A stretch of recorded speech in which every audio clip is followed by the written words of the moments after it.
Última semana del fiscal Alberto Nisman. Es lo que vamos a comenzar a reconstruir en instantes en este programa a partir del material exclusivo que esta mañana dábamos a conocer en C5N. El momento de la llegada de Alberto Nisman al país, ocurrida el 12 de enero a las 8:35, cuando llega procedente de Barajas. ¿Quién es la persona que lo recibe en el Aeropuerto Internacional de Ezeiza? Estas son las imágenes del momento en que Nisman llega a la Argentina. Estaba de vacaciones en Europa, interrumpe intempestivamente esas vacaciones, deja a su hija en España, su ex esposa la va a recoger al aeropuerto de Barajas. ¿Quién es esta persona que recibe a Alberto Nisman en el Aeropuerto Internacional de Ezeiza? Según la información que nosotros tenemos, forma parte del staff de la Secretaría de Inteligencia. ¿Por qué lo recibe a Nisman? Las últimas comunicaciones y el teléfono que comienza a utilizar también Nisman ya desde su llegada al Aeropuerto Internacional de Ezeiza. A partir de estas imágenes exclusivas de C5N que muestran a Nisman llegando desde Madrid, vamos a reconstruir toda la semana del fiscal hasta el momento en que fue hallado muerto en su departamento de la Torre Le Parc, con los condimentos especiales que esa semana va teniendo, porque llega el lunes 12 y 2 días después, 1 día y medio después, el 14, presenta la durísima denuncia contra la presidenta de la República y el canciller Héctor Timerman. Y 2 o 3 días después, el sábado, recibe de parte de un colaborador suyo el arma calibre 22, que finalmente es la que se encuentra en la escena del crimen. En muchos interrogantes que la justicia hasta este momento no ha podido despejar. La acción de la justicia que se vuelve fundamental, el trabajo de la fiscal, de la jueza. Ya 4 días han pasado de la muerte del fiscal Nisman. La justicia no puede resolver aún algunos interrogantes.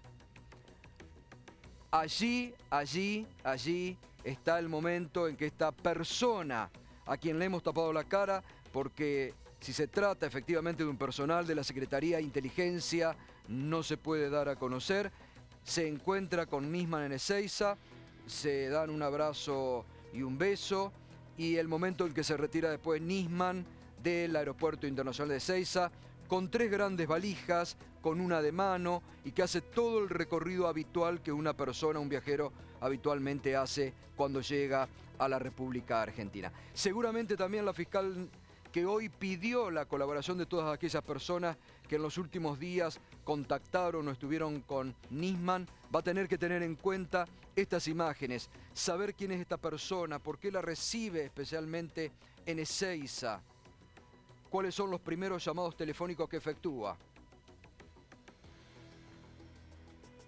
Y a partir de esto vamos a ir reconstruyendo la última semana de Alberto Nisman.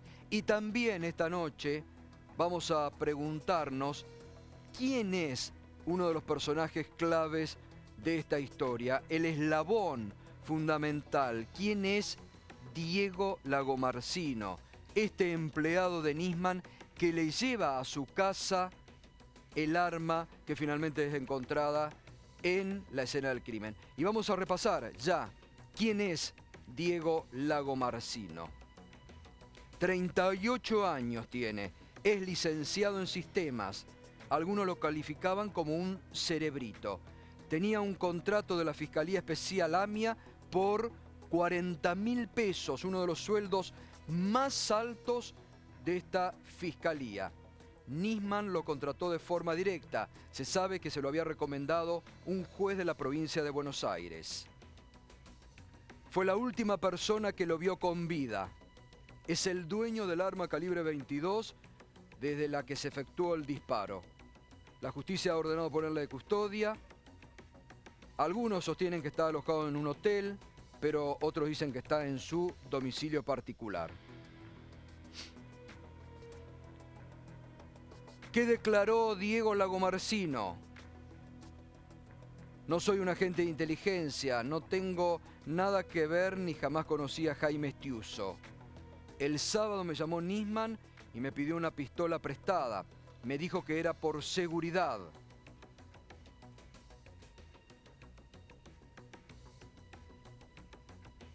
Y hoy se conoció en el diario Página 12 esta declaración que seguramente la justicia también va a tener que tener muy en cuenta. Una jueza que se comunicó con el diario Página 12, que ofició un poco como vocera de Diego Lagomarsino, a quien conoce desde chico, y esto que es muy impactante, porque revela a Lagomarsino que según lo que Nisman le dijo ese sábado a la tarde, lo había llamado Estiuso el viernes y le dijo que se cuidara de la custodia y que además tuviera precaución con la seguridad de sus hijas. Uno de los temas que seguramente va a tener que investigar la justicia porque muchos suponen que esto podría ser un mensaje que le hacen llegar a Alberto Nisman. Pablo Caplan con las últimas revelaciones del expediente, como siempre. Yo estaba escuchando con mucha atención lo de la declaración del joven, del licenciado en sistemas.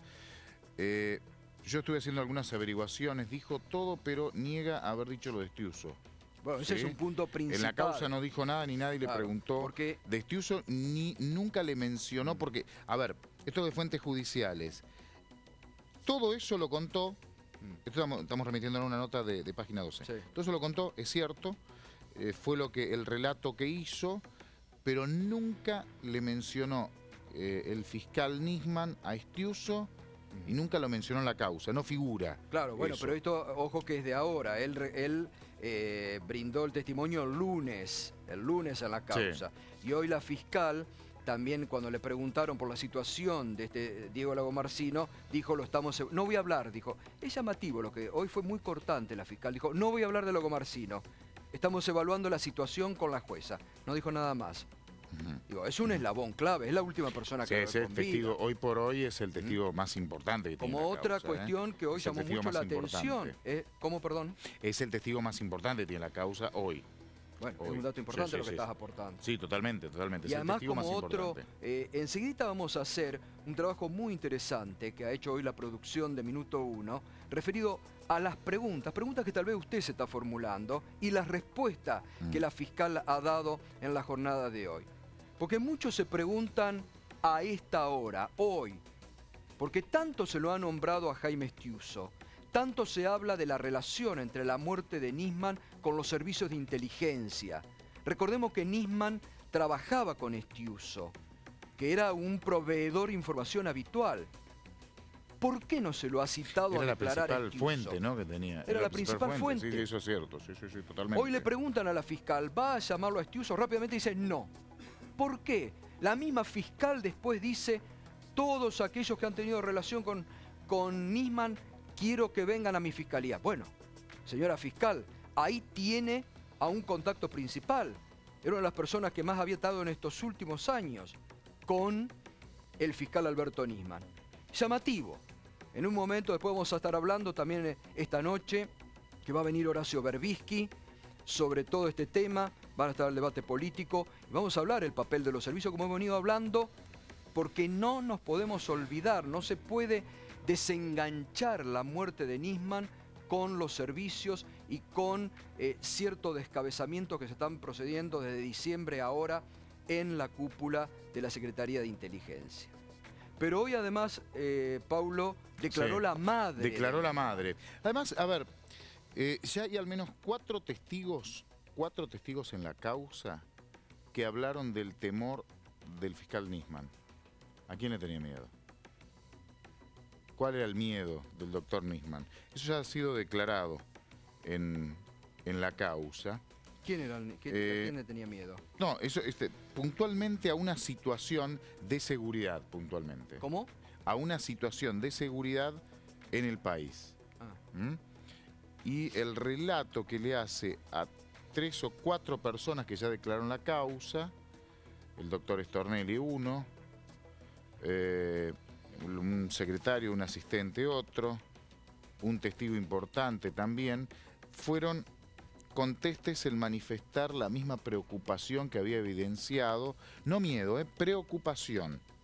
Preocupación. Pues están indagando por ese lado, por ese lado. Y mucho al entorno de Nisman, ¿no? Sí, mañana sí, va a ir totalmente. la ex esposa. Mañana la ex esposa, la doctora Sandra Arroyo Salgado, va a declarar mañana como testigo. Se presentó en la causa como querellante, mantuvo varios contactos y de hecho participó en algún procedimiento. Es una fiscal, una jueza federal muy importante de la República, es la jueza federal 1 de San Isidro, y además lo conoce muy bien a Nisman, fue su ex marido. Participó ya de algunas situaciones judiciales, como por ejemplo presentarse como querellante, mantener un par de reuniones tanto con la jueza como con la fiscal, pero declaración testimonial mañana. Y es muy importante porque siempre venimos hablando de, comenzó el caso, hay 6 días que tienen que analizar, desde el 12, especialmente, no particularmente, desde el 12, el día que salió... emprendió un regreso incomprensible, la llegada que mostraste vos, sí, por supuesto, La llegada es 6. hasta el 18 que aparece muerto. Claro, eso es lo que vamos a reconstruir enseguida. Vamos a ver qué declaró hoy la madre, Pablo, y lo vamos a ir repasando. Sí. Declaró la madre de Nisman, la cerradura superior estaba activada y ella con su juego de llaves la liberó el domingo a la tarde cuando llegó con un custodio ante la falta de respuesta de su hijo. Esto es un punto importante. Sí. La llave del cerrojo inferior no estaba activada. Como vos dijiste ayer, 2 cerraduras tenía la llave. Sí. La llave del cerrojo inferior Lo que no se, estaba sí, activada. después te cuento si querés, lo que se tomó como una contradicción, que no lo es. Exacto, que no lo es. Ya te lo voy a contar, Exactamente, ya te lo voy a ahora lo aclarar. vamos a contar. Tal como el cerrajero lo declaró ayer. Pero la llave estaba colocada al lado de adentro y el cerrajero la destrabó. Estamos hablando de la puerta de servicio. Sí. Sara no pudo precisar si la puerta había sido cerrada desde adentro. Esto es porque ayer te acordás que lo comentábamos, Sí. muchos dejaron, la puerta estaba abierta, esto que no.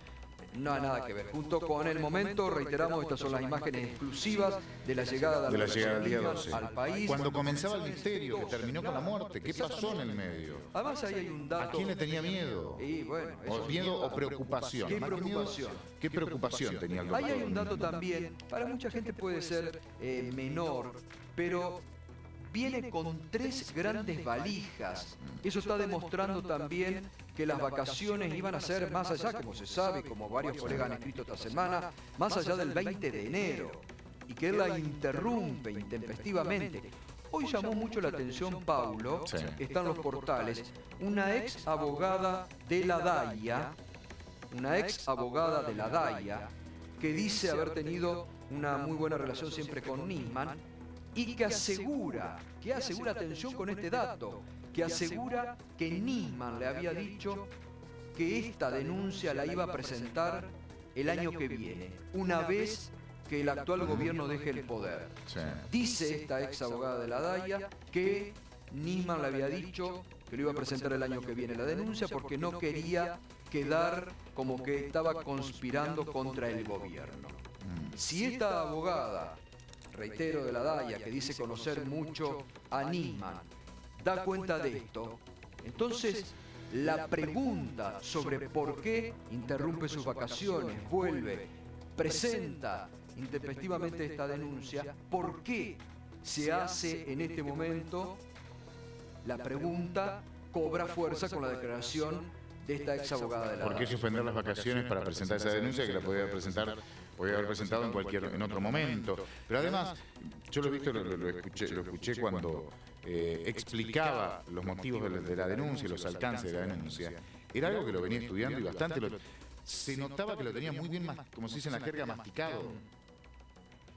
Tenía muchos datos, precisiones, fechas, mucha información y no titubeaba al contarlo. No es que tenía 4 o 5 datos y armó una denuncia en horas. No, te queda claro que era algo que lo venía trabajando de mucho tiempo, lo tenía muy en claro lo que iba a denunciar o lo que había denunciado. Vamos a ver, Pablo, y vamos a ver con la audiencia para ir informando, porque siempre decimos en este programa, nos vamos manifestando y le vamos contando a usted lo que sale del expediente judicial, lo que dice la fiscal y lo que dice, hasta este momento no ha hablado, la jueza. Por eso, las dudas del caso y las respuestas de la fiscal.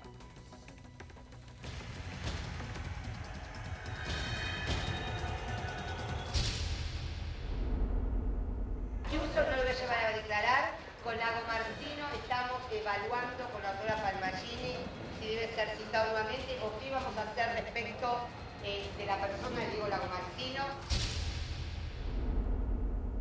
La nueva huella, que no es la huella plantar de la mano, que se encontró al lado de un equipo de aire acondicionado, frente a una puerta, ventana puerta, que está en la cocina y que hay 4 equipos de aire, un lado y el otro, tienen que ver quizá, no se da por asegurado, por personal de mantenimiento que días antes, que lo vamos a cotejar con el personal de mantenimiento del EPAR, que cada tantos días iba a cada unidad a verificar el funcionamiento de los equipos de aire.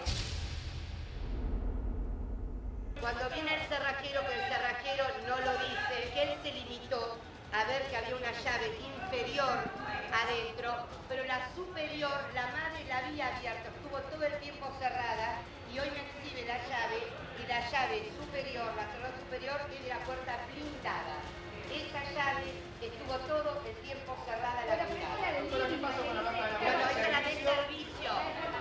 Dos cerraduras. El médico de Swiss Medical, ya el doctor Nisman tenía al momento de verlo la médica legista y está determinado también por la autopsia, en forma prácticamente coincidente, que llevaba entre 12 y 15 horas de fallecido. No se allanó la casa del vecino, se limitó a averiguar, se tocó el timbre al vecino, se identificó quien vive al lado, es una persona que está en el lugar, que alquiló normalmente en el lugar, y eventualmente se le va a tomar un relevamiento a todos los vecinos circundantes, testimonios, no quieren hablar, pero testimonios a todos los vecinos más circundantes y más contiguos a la unidad.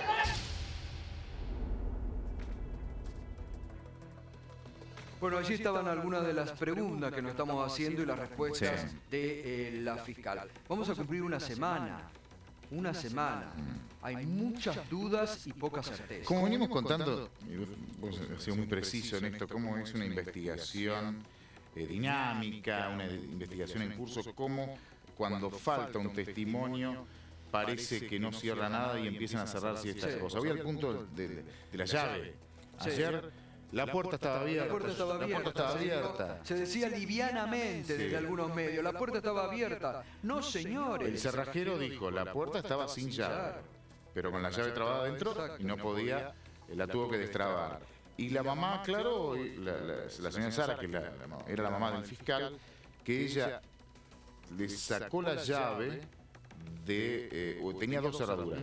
Una le sacó la llave y en la otra no pudo introducir la llave porque estaba la otra desde adentro y ahí recién decidieron llamar al cerrajero. El tema de la llave ya quedó claro, me parece. Quedó clarísimo. Lo que pasa es que tiene este caso de tener 100 preguntas sin responder todavía. Es un gran misterio. Todavía sí. Es un gran misterio. Porque además hay que despejar las dudas en torno a la escena del crimen, ¿no? Por eso está esta noche el licenciado Luis Olavarría, que es criminólogo, que nos va a ayudar. Es uno, a él no le gusta tal vez, pero es uno de los criminólogos más importantes y referentes de nuestro país y que trabaja además con mucha seriedad. Y de su experiencia, licenciado, ¿cómo va observando el desarrollo de esta causa? Se ha hecho mucho hincapié, lo hemos estado hablando con Pablo estos días, sobre el tema famoso del disparo del arma, que no le había quedado pólvora en las manos. Usted, desde su experiencia, ¿Cómo va viendo la causa? Primero aclaro, criminalista, no Criminalista, criminólogo. bueno, sí, Pero bueno, criminalista. es muy fácil que sean sinónimos. Sí, lo del respecto, tenemos muy poco desde lo pericial en mi criterio, muy poco. No sabemos los resultados técnicos de la autopsia, porque no sabemos, no tenemos la distancia del disparo, por lo menos así, oficialmente, no tenemos el recorrido intracraneano, que es muy importante. ¿Por qué no está eso? ¿No se sabe o no se hizo esa pericia? Sí, se hizo, si no lo sabemos. No lo sabemos. Sí, sí, sí, sí. O sea, son... Esa información, el forense de la causa la tiene, evidentemente la aportó. Lo sabemos nosotros. Lo sabemos nosotros. No sabemos, por ejemplo, el estudio toxicológico. No sabemos el estudio anatomopatológico, que seguramente se han hecho los resultados. Entonces, para empezar a comenzar a emitir un boceto de todo esto, es necesario recopilar información y empezar a armar el rompecabezas. Pero a usted algo particularmente le ha llamado la atención desde su experiencia, algo no le cierra, o por el contrario dice, bueno, de los casos que hemos visto, he tratado, analizado, cierra con determinada hipótesis. Por ejemplo, el tema del barrido electrónico, Sí. que ha dado negativo, no es un dato que es súper fundamental, es muy importante dando positivo, no así negativo. Entonces, aquí en muchos casos ha dado en negativo, incluso de prácticas realizadas en la provincia de Buenos Aires, la Policía Científica, que tiene más de 10.000 peritajes por su espalda y ha encontrado un montón de situaciones que dan por sentado que en muchos casos ha dado negativo y Sí. con calibres importantes, Con calibres importantes. más allá que este es pequeño. Claro, eso se hablaba mucho, ¿no? De que era un calibre pequeño, que incluso puede ser que por allí el disparo no es un arma que habitualmente cause mucho daño, ¿puede ser? No, el daño, con respecto a qué tipo de daño, si evaluamos los daños, con solo pensar a qué velocidad va, es para asustarse un poco. Es una munición que desarrolla velocidades, para que se entienda en los llanos, 1.000 kilómetros por hora. ¿Me espera un minuto? ¿Cómo no? Hace 4 horas que la fiscal Fein está en la que fuera la casa del fiscal Nisman. Estamos allí con el móvil en vivo. Exacto, seguimos en Azucena Villaflor al 450. Recordemos que desde las 17:30 horas se encuentra la fiscal Viviana Fein, encargada de esclarecer el caso de la muerte del fiscal Alberto Nisman. Recordemos, ¿no? Salió de la fiscalía, donde estuvo todo el día trabajando, tomó diferentes declaraciones a custodios, allegados del fiscal, colaboradores, y como datos importantes donde estuvo trascendiendo y realizando allí en la Fiscalía fue las declaraciones del periodista Laureano Pérez Izquierdo, quien había tenido contacto con el fiscal días antes, y también así con la madre de Nisman. Lo cierto es que 17:30 llegó aquí, a Azucena Villaflor, a 450. Apenas ingresó, solo atinó a decir aquí a los medios presentes que la dejen trabajar, que la dejen actuar, que venía aquí a trabajar. Y inmediatamente ingresó con este auto rojo que se ve en el playón de estacionamiento, este Fiat Fiesta, y ingresó a una de las torres. Para empezar, ingresó a la torre del medio. Recordemos que este complejo tiene 3 torres, Boulevard, Parque y Río. Justamente en el del medio, en el parque, es donde estaba el departamento del fiscal Nisman, la unidad 2, departamento 13, del piso 13. Luego de una hora allí, se fue para la torre de al lado, la torre Boulevard. Desde ese momento, después de esa hora, estuvo allí y está realizando una inspección. Entendemos quienes estamos aquí presentes que estará corroborando in situ, ¿no? Todos los videos de seguridad que están en las diferentes torres. Para empezar, ¿no? Aclaramos, estuvo primero en la torre donde estaba viviendo el fiscal Nisman y luego se fue junto a el intendente de aquí del complejo, el jefe de seguridad del complejo y también personal de limpieza a la otra torre, a la torre continua, a la torre Boulevard. Lo cierto es que por ahora no sabemos más detalles, estimamos que esto va a dar para largo porque, bueno, han pasado varias horas, hemos visto que han llegado personal justamente que estaba con ella, con algunos alimentos, con lo cual da a entender que esto va a durar por lo menos unas horas más. De hecho, se ha corrido unos metros el auto de la fiscal, donde ella había sido trasladada hasta este lugar de Puerto Madero. Entonces entendemos que, bueno, claro está, esto va a durar un tiempo más. Ante cualquier novedad que tengamos aquí, vamos a, claro estar, a tener... Por supuesto, nos volvemos a comunicar. Muchas gracias, nos volvemos a comunicar. Pablo, ¿qué puede estar a 4 horas haciendo la fiscal allí, no? Sí, está haciendo toda una inspección del lugar. A ver, lo que está haciendo es terminar de corroborar la declaración del testigo clave Lago Marcino. Ajá. Otra vez volvemos sobre la figura de la Sí, sí, lo que... ¿Por qué? ¿Por qué es el testigo clave? ¿Se creyó el arma? No, eso ya está. Pero lo del testigo clave, pero ¿en base a qué la fiscal... Horarios, entrada, salida, la cámara de seguridad, a qué hora entró, a qué hora se fue. Está cerrando toda esa información. Esto es muy importante. Hoy le preguntaron... No es que hay una sospecha, en realidad está cerrando toda esa información. Bueno, pero hoy le preguntaron a la fiscal, esta mañana, a los colegas que estaban allí en la fiscalía, le preguntaron a la fiscal cómo era posible que la custodia no había podido detectar la presencia de Lago Marcino y que llevaba un arma. La respuesta de la fiscal, que fue muy contundente, dijo, porque era un visitante asiduo que estaba en el registro de las visitas asiduas del fiscal Nisman. Era alguien que conocía el custodio. Bueno, claro, que solo con anunciarse, el ok la del autorizaba, fiscal, subía inmediatamente. Y no te, como vos estás y diciendo, no te revisan en un edificio. A mí nunca me revisaron en un edificio. No, y además Se palpan de armas. Si tiene la autorización del dueño. Ya lo conocía y si era una visita asidua. Y tenés la autorización del dueño de la propiedad, no te revisan. Y además hoy, en esta nota que habla la jueza que se convierte en vocera de Lago Marcino, en la nota que hoy sale en página 12, cuenta que el fiscal Nisman lo llamaba incluso a horas extremas de la madrugada. 2, 3 de la madrugada hasta de un sábado. Tenía, por lo que me contaron, estuve averiguando, el doctor Nisman tenía 2 computadoras, computadoras personales, ¿sí? De última tecnología.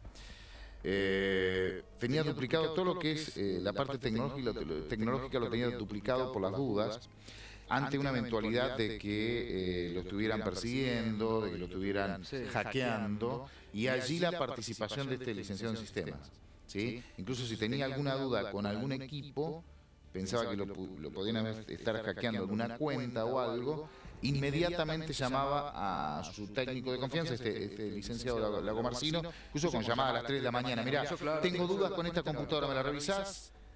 Era así, rápido, preciso y a cualquier hora. Tipo 3 de la mañana, por ejemplo, un ejemplo que me contaron hoy.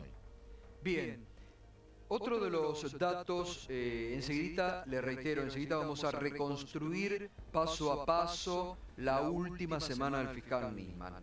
Desde su llegada el 12 de enero a las 8:35, video exclusivo que mostrábamos en el inicio de este programa, a Ezeiza, hasta el momento en que lo encuentran muerto en el baño de su casa.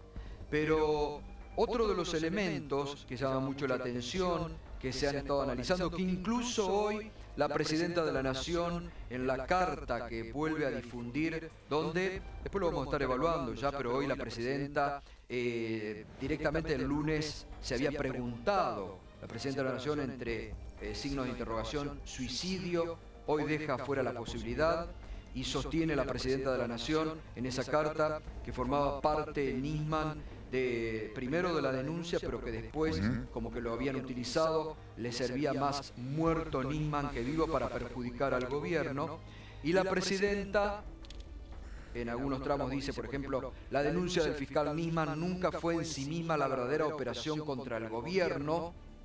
La verdadera operación contra el gobierno era la muerte del fiscal después de acusar a la Presidenta, a su canciller y al secretario general de la Cámpora. ¿Por qué habría de suicidarse alguien que escribe un mensaje de chat como el que escribe el fiscal Nisman cuando explica a un grupo cerrado de amigos su regreso intempestivo al país? Y acá vamos a poner los chats, porque me parece que este es un punto central. Los chats del fiscal Nisman, los últimos. Cuando indica a este grupo de amigos, este es un mensaje de difusión masiva para un grupo pequeño y querido de amigos y allegados que no siguen el día a día de mi actividad. Es simplemente informativo, por favor no responderlo. Debí suspender. Acá él habla, él da respuesta a por qué suspende, él mismo lo dice. Debí suspender intempestivamente mi viaje de 15 años a Europa con mi hija y volverme. Imaginarán lo que eso significa, pero a veces en la vida los momentos no se eligen. Simplemente las cosas suceden. Y eso es por algo. Apuntaba Nisman. ¿Qué sucedió? El mismo Nisman no le da respuesta. Algunos sabrán ya de qué estoy hablando, otros algo imaginarán y otros no tendrán ni idea. Hasta dentro de un rato. Me juego mucho en esto. Todo, diría. Pero siempre tomé decisiones. Me juego mucho en esto, dice Nisman. Todo. Pero siempre tomé decisiones. Y hoy no va a ser la excepción. Y lo hago convencido. Sé que no va a ser fácil, todo lo contrario. Finalizó. Bueno, y en la carta de la Presidenta hoy, la misma Presidenta dice por qué habría de suicidarse.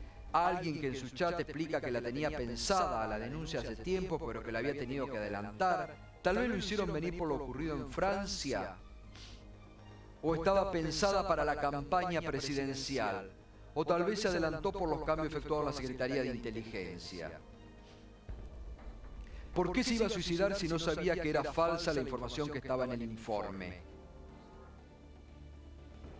¿Por qué se iba a suicidar alguien que siendo fiscal gozaba él y su familia de una excelente calidad de vida? ¿Por qué iba a pedir prestada un arma para suicidarse cuando el fiscal tiene registradas 2 armas a su nombre en el RENAR? ¿Cómo se permitió el ingreso al lugar donde estaba el cuerpo del fiscal Nisman, un médico privado de una obra social, antes de dar cuentas al juez, a sus superiores forenses?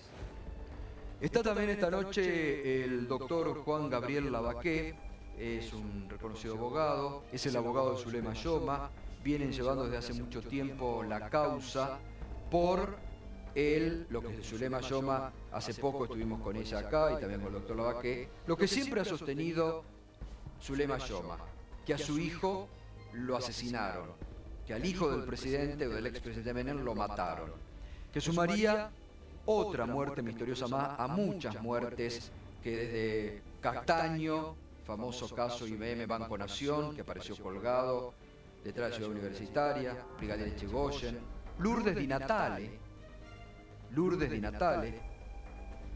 que la mataron en su casa. Y doctor Lavaqué, después vamos a hablar porque usted había hecho una denuncia en diciembre último contra el fiscal Nisman, después vamos a hablar de eso. Pero digo, teniendo en cuenta todo lo que usted con Zulema Yoma vienen hablando, usted hoy a la mañana dijo, no es raro que en la sombra los grupos de inteligencia que se mueven puedan concretar acciones de esta naturaleza. ¿Encuentra alguna relación entre los últimos cambios en la CIDE, los integrantes de la CIDE que trabajan con la justicia, con esta muerte? Sí, yo creo que directamente responde, es una respuesta, digamos, de los cambios habidos en la CIDE, pero que viene de lejos. La conexión de la CIDE con la CIA, especialmente con la CIA, para el caso AMIA, data al menos de agosto, septiembre, octubre de 2002. está en el diario La Nación de esa época, no es una suposición mía, están todos los datos ahí. En el gobierno del doctor de la Rúa se había cometido la imprudencia de revelar la identidad del jefe de la sección de la CIA en Buenos Aires, lo cual es un dislate total. Jamás se hace eso ni con el peor de los enemigos. Estados Unidos había quedado muy resentido, la CIA en especial, y Duhalde, que quería la ayuda de Estados Unidos para arreglar con el Fondo Monetario Internacional, recibió la insinuación de que primero había que arreglar los tantos con la CIA. Lo mandó a Miguel Ángel Toma, que era el director secretario de la CIDE, a Washington. El diario La Nación publica que tuvieron 2 días de muy amables conversaciones, pasearon en el yate de la CIA por el Potomac, etc. Y como pipa de la paz, digamos, prenda de la reconciliación, la CIA le pidió a Toma que el atentado a la AMIA se redujera su investigación a un informe que la CIA había preparado con la colaboración del Mossad, textual, y que Toma aceptó. George Tenet, que era el director de la CIA, pidió a su vez que como hombre de confianza de ellos, esto es muy importante, lo ha reconocido Toma en algún diario, como hombre de confianza de ellos, querían que manejara este informe exclusivamente el ingeniero Antonio Estiuso en la Argentina. De modo tal que Toma viene con el beneplácito del presidente, se supone. Estamos hablando, reitero, año 2002. Y la CIA pide que sea Estiuso el que maneje esa información. Tal cual, esto está corroborado. Lo toma Estiuso, lo traduce, porque estaba en inglés, lo traduce mal incluso, y se lo entrega adornado un poco con algún tema de la cosecha propia de Estiuso a Toma, y Toma se lo entrega a Galeano, que todavía estaba como juez. Estoy hablando del 21 de enero del 2003, consta en el expediente. Lo que pasa es que este informe se entrega con la condición de que sea estrictamente confidencial y que nadie pueda difundirlo. Las partes, como yo, porque defiendo al señor Edul en el tema AMIA, pude, una vez que me enteré que existía, pude verlo, leerlo, pero el fiscal Nisman me hizo firmar un acta por el cual me prohibía difundirlo. ¿Pero usted vio ese documento? Yo lo he visto, lo he leído completo. ¿Y qué decía? ¿Se puede saber? Es un documento lleno de fantasías, como todo lo que hacen los servicios de inteligencia. Por ejemplo, de la CIA, reiteramos. De la CIA, y dice que es con la colaboración del Mossad. O sea, el núcleo central de la investigación, entre comillas, lo hace la CIA norteamericana. Y ahí donde están el testimonio de estos 2 terroristas iraníes escapados de Irán y escondidos y pertrechados por la CIA en una base militar secreta que está en Irak. Esto lo ha revelado el señor Wiener, el cronista de la historia de la CIA, que ha escrito un libro bajo el título de Legado de cenizas, queriendo significar que la CIA la han destruido. Entre otras muchas cosas que revela, es que como estos 2 terroristas, Estados Unidos mantiene el límite entre Irak y Irán 3.000 terroristas de un grupo llamado Mujahidines del Pueblo, el MKO, su sigla en inglés. Estos 2 señores los usa la CIA como si fueran testigos válidos, y en base a sus declaraciones acusa a Irán. Esto es lo que repite el doctor Nisman después como si fuera la Biblia. Simultáneamente ese informe dice... ¿Cuál era el interés? A ver, volvamos, y esto es muy importante lo que usted está revelando. Esto por primera vez se está revelando, lo está diciendo el doctor. ¿Este informe confidencial está en el expediente? Ese informe confidencial está en el expediente, pero desglosado. Desglosado quiere decir que no está inserto en una carpeta del expediente porque es secreto. Entonces está en una carpeta aparte, en un cajón determinado, y usted tiene que pedir autorización por escrito al fiscal, tenía que pedirle, para que le permitiera leerlo. ¿Y cuál era el interés de la CIA de plantar una... Porque lo que usted, de su relato muy pormenorizado, está indicando como que la CIA con el Mossad tenían la idea de plantar una teoría, una hipótesis de cómo había sido la explosión de la AMIA? Se llama en la jerga de ellos atentado de falsa bandera. Este atentado se lo atribuimos a fulano porque lo queremos perjudicar. Yo creo que está muy claro. Desde el primer día del atentado, el doctor Rucao, ministro del Interior, estaba en Washington, en la embajada nuestra, y recibió él porque el embajador nuestro le pasó el teléfono, una llamada del Departamento de Estado el mismo día del atentado a la AMIA, Bueno, 2 horas después. va a venir en un ratito Horacio Berbisky. Horacio Berbisky revela hace algunos días atrás que producido, a horas de producido el atentado, hay una comunicación diplomática entre Israel y el gobierno de Carlos Menem que se ponen de acuerdo para decir esto fue producto de tal y tapar un poco. Lo he leído a lo del señor Berbisky y evidentemente coincide con la realidad. Pero mire, si un Estado, oficialmente su Departamento de Estado, le transmite oficialmente a la Embajada Argentina, lo recibe el ministro del Interior de la Argentina, Rucao, a las 2 horas del atentado, que fue Irán, significa que lo tenían todo preparado para inculpar a Irán en esta lucha que hay por el petróleo del Medio Oriente, una cosa muy turbia, muy tétrica. Esto mismo lo repite Shimon Peres, que era el primer ministro israelí, y el señor Yitzhak Rabin, que lo asesinan un año después, que era el presidente, lo confirman a la tarde, diciendo fue Irán, fue el Hezbollah. Es decir, desde el primer día, y esto es lo que yo le he demostrado a la doctora Gil Carbó. Claro, usted lo denunció en diciembre. En diciembre. Es decir, yo lo denuncié cuando había otro Nisman, discúlpeme. Nisman, mientras estuvo con vida, fue el victimario de gente inocente porque siguió este informe y por ese motivo inculpó a gente inocente. Y según lo que inocente. usted está comentando, Nisman entonces siguió ese mismo informe que en el año 2002 le habían entregado a Toma vía Estiuso y que se habían... Lo tuvo Galeano muy poco tiempo porque después lo destituyeron por el soborno. Lo tomó el doctor Canicova Corral, pero recuerde que en el 2004, al promediar 2004 creo, lo nombran al doctor Nisman, fiscal general y instructor delegado. Esto significa que la instrucción, en lugar de hacerle el juez de instrucción, le delega a Nisman y pasa a ser más que un fiscal, un instructor delegado. De modo tal que el poder se lo dan a Nisman en este momento. Acá hay culpas compartidas. ¿Por qué acepta, toma este informe de la CIA? ¿Por qué lo mandan acá? ¿Por qué Canicova Corral lo permite sabiendo? Ellos han leído ese informe que yo recién en noviembre... Bueno, muchos han preguntado estos días cuál era la verdadera actitud, actuación de Canicova Corral, ¿no? Que era el juez y es el juez de la causa, ¿no? Esto lo sabe la Cámara de Apelaciones, Sala 1, que es la que interviene cada vez que yo apelo.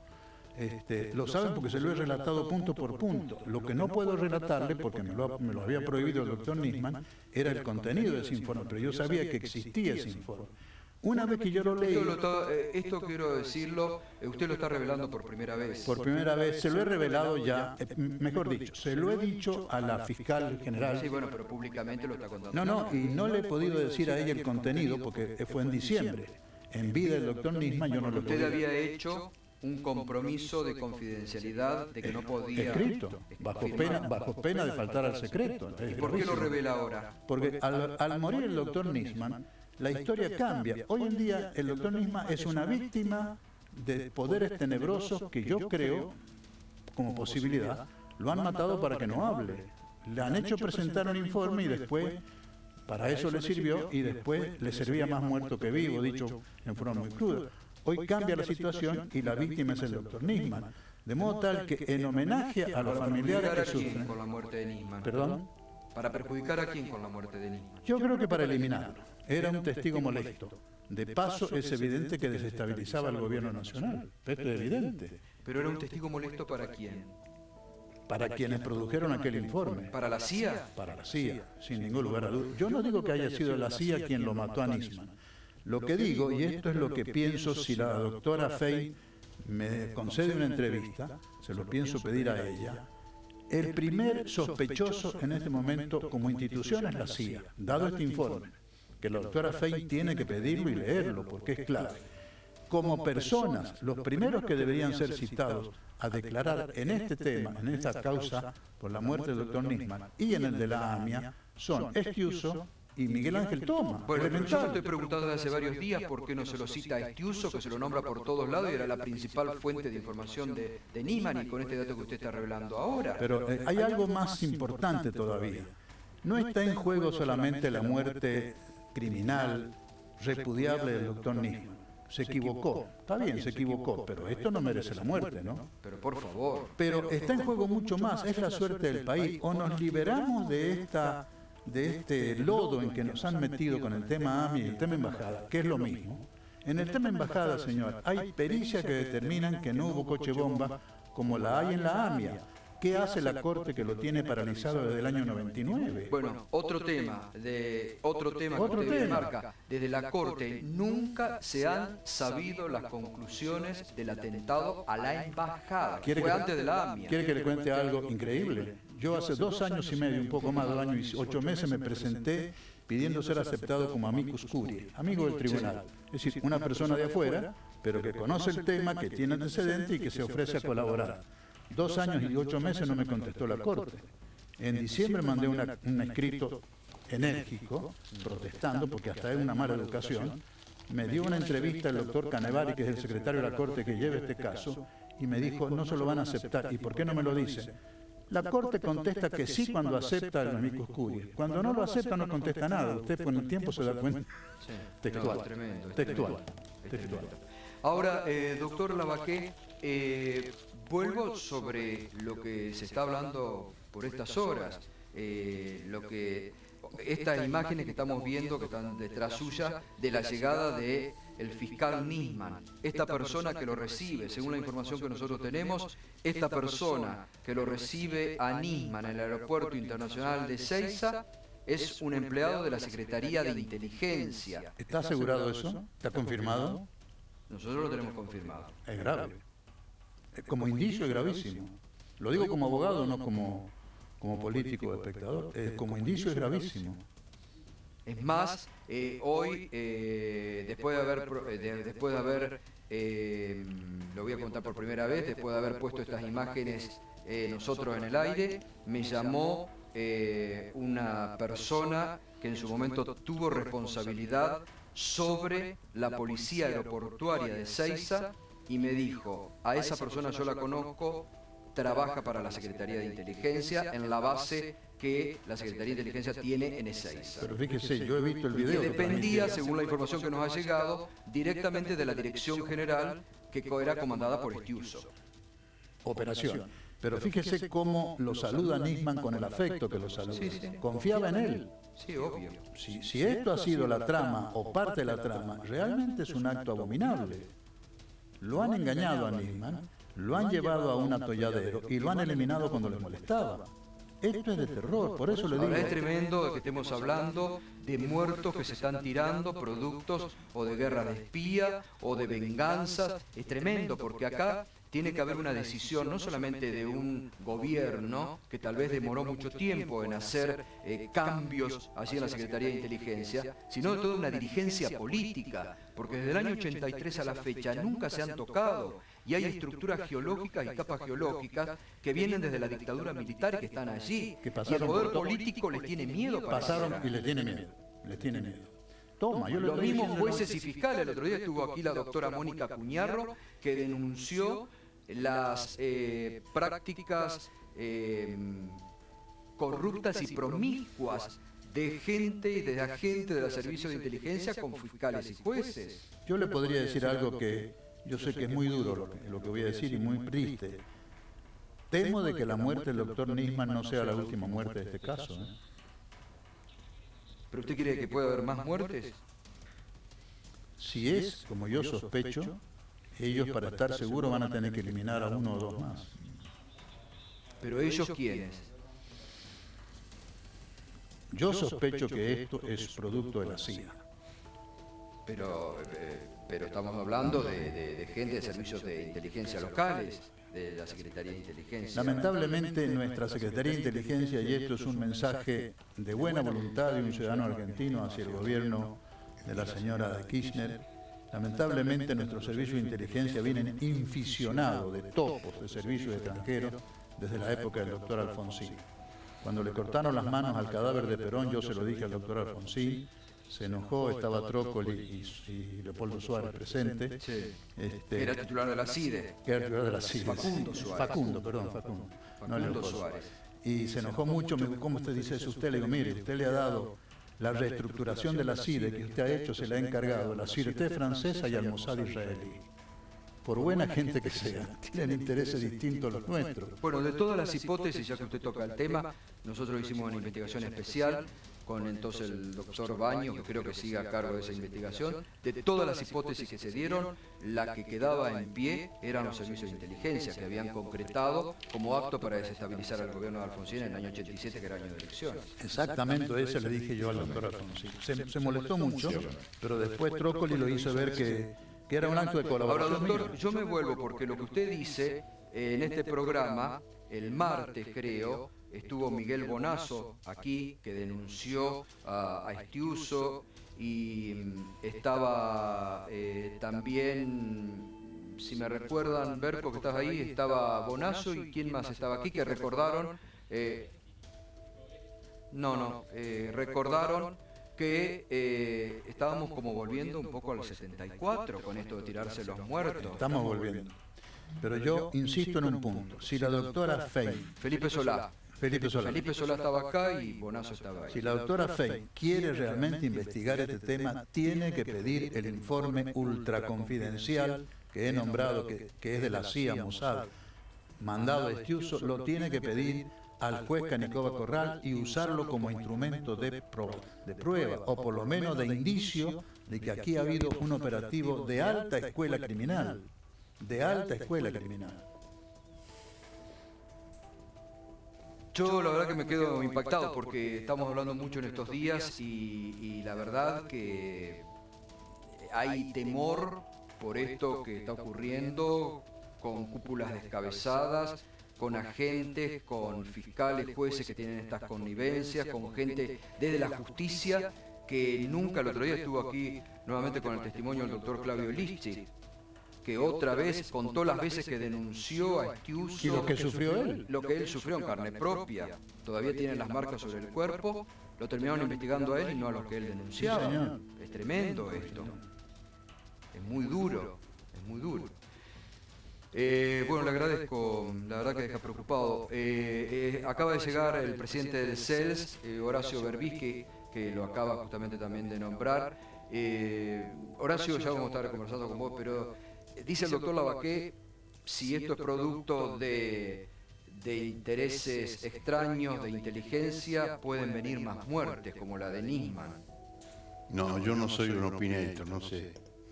Yo voy a tratar de ceñirme a los hechos y no a las especulaciones, que no es mi especialidad. Bueno.